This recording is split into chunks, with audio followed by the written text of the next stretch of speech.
आज से पहले की क्लास में हमने क्या देखा था, यशपाल समिति तक हमने देख लिया। तो आज बात करेंगे राष्ट्रीय संचालन समिति की।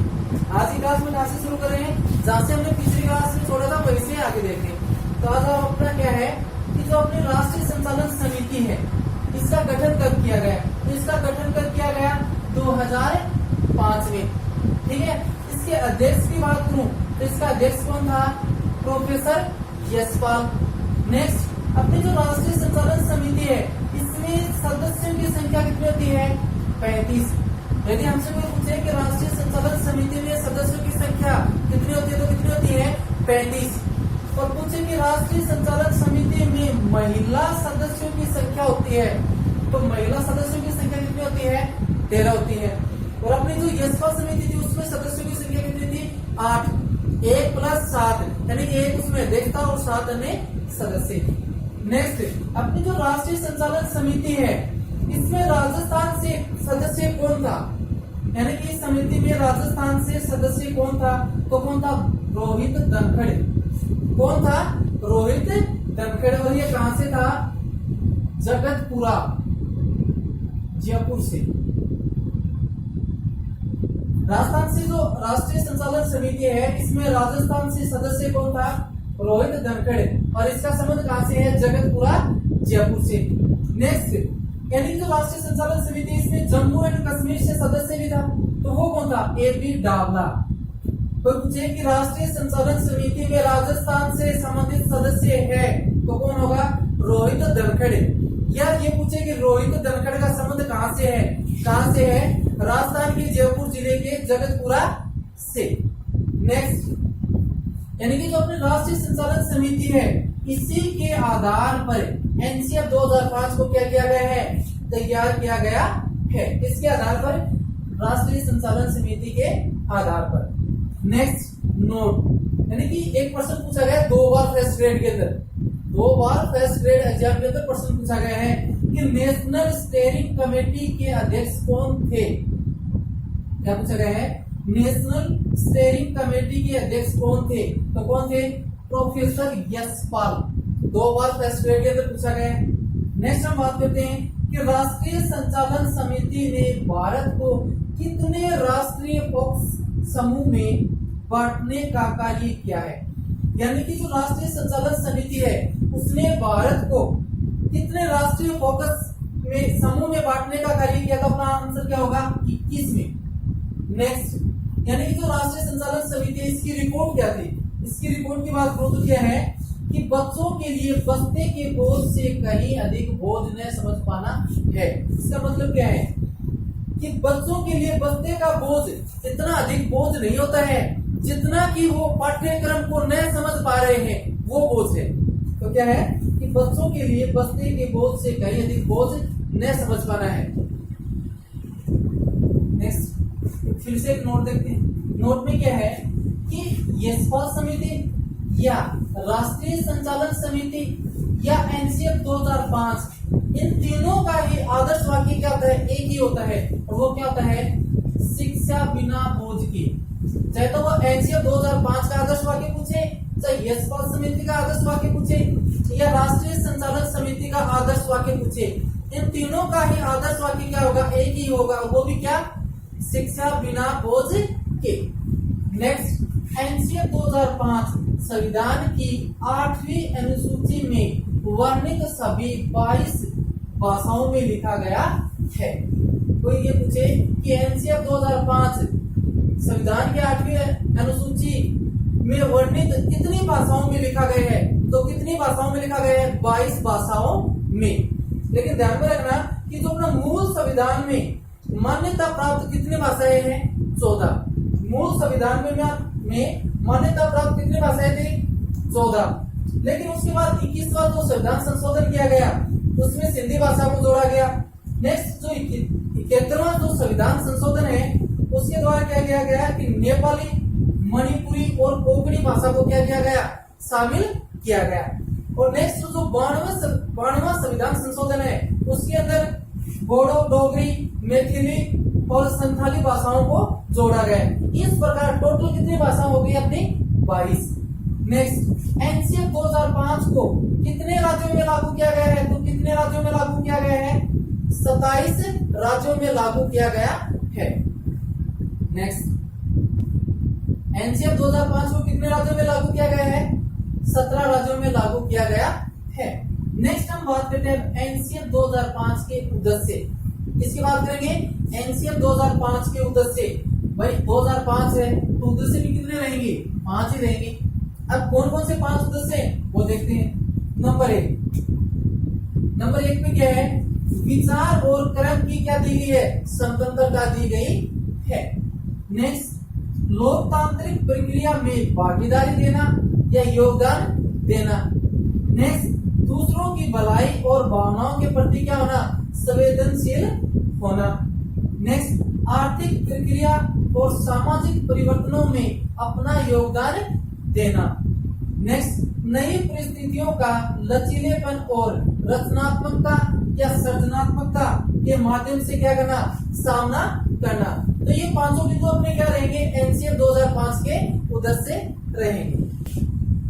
नेक्स्ट हम बात करते हैं एनसीएफ 2005 के सिद्धांत। और सिद्धांत भी कितने रहेंगे अपने? 5। कितने सिद्धांत रहेंगे? 5। अब वो 5 कौन कौन से सिद्धांत रहेंगे उनको देखते हैं।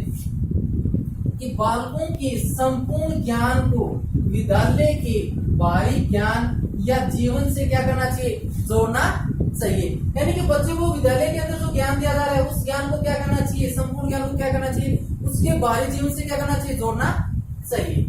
नेक्स्ट, बालकों की शिक्षण प्रक्रिया या पढ़ाई को जो रटने की जो प्रणाली होती है उससे क्या करना चाहिए? मुक्त करना चाहिए। यानी कि जो रटन तो जो प्रणाली है उसको क्या कर देना चाहिए? समाप्त कर देना ही इसका क्या है? सिद्धांत है। नेक्स्ट, पाठ्यक्रम केवल पुस्तक केंद्रित न हो बल्कि पाठ्यक्रम ऐसा होना चाहिए जो बालक का चहुमुखी या सर्वांगीण विकास में क्या हो? योगदान दे सके। इसका मतलब ये है कि पाठ्यक्रम का निर्माण इस तरीके से होना चाहिए कि वो बालक का क्या कर सके? चहुमुखी या सर्वांगीण विकास करने में क्या हो? सक्षम हो। नेक्स्ट, बालकों की परीक्षा प्रणाली को और अधिक क्या करना चाहिए? लचीला बनाना चाहिए तथा कक्षा की गतिविधियों को क्या करना चाहिए? शामिल किया जाना चाहिए। नेक्स्ट और लास्ट इसका सिद्धांत क्या है? कि बालक में एक ऐसी अधिभावी पहचान को विकसित किया जाए जो लोकतांत्रिक राज व्यवस्था के अंतर्गत क्या हो? जरूरी हो। नेक्स्ट हम देखते हैं एनसीएफ 2005 के भाग। अब देखते हैं अपने एनसीएफ के भाग। एनसीएफ के कितने भाग होते हैं? तो भाग भी इसके कितने होंगे? 5 ही होंगे। कौन कौन सा आगा? नंबर 1 परिप्रेक्ष्य। नंबर 1 क्या है? परिप्रेक्ष्य। नंबर 2 अधिगम है ज्ञान। नंबर 3 पाठ्यक्रम का क्षेत्र, विद्यालय की अवस्था और आंकलन। नेक्स्ट, विद्यालय व कक्षा का वातावरण। नेक्स्ट और लास्ट इसका भाग कौन सा होगा? विद्यालय की व्यवस्था में सुधार करना। ये हमने किसकी बात की है? एनसीएफ 2005 के भागों की। और एनसीएफ 2005 के कितने भाग होते हैं? 5। नेक्स्ट हम बात करेंगे एनसीएफ 2005 की विशेषताएं। ये अपना जो एनसीएफ 2005 है इसकी कौन कौन सी विशेषताएं हैं उन विशेषताओं को देखते हैं 1 by 1। तो नंबर 1 करके सीखने को महत्व दिया गया है। यानी कि एनसीएफ 2005 में क्या दिया गया है? कि किसी कार्य को करके सीखने पर क्या दिया गया है? महत्व दिया गया है। क्योंकि यदि बालक किसी कार्य को करके सीखेगा तो सीखा गया अधिगम या जो कार्य है वो क्या होगा? स्थायी होगा।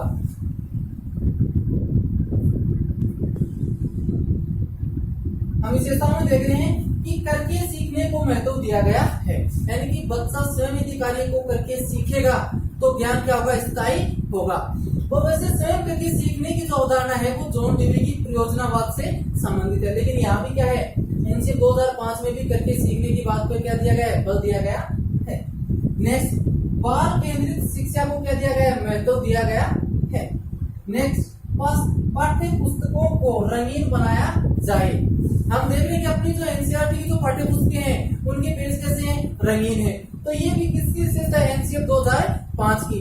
क्योंकि यदि पाठ्य पुस्तक के जो पेज है वो रंगीन होंगे तो बच्चे उनकी ओर क्या होंगे? ज्यादा से ज्यादा आकर्षित होंगे।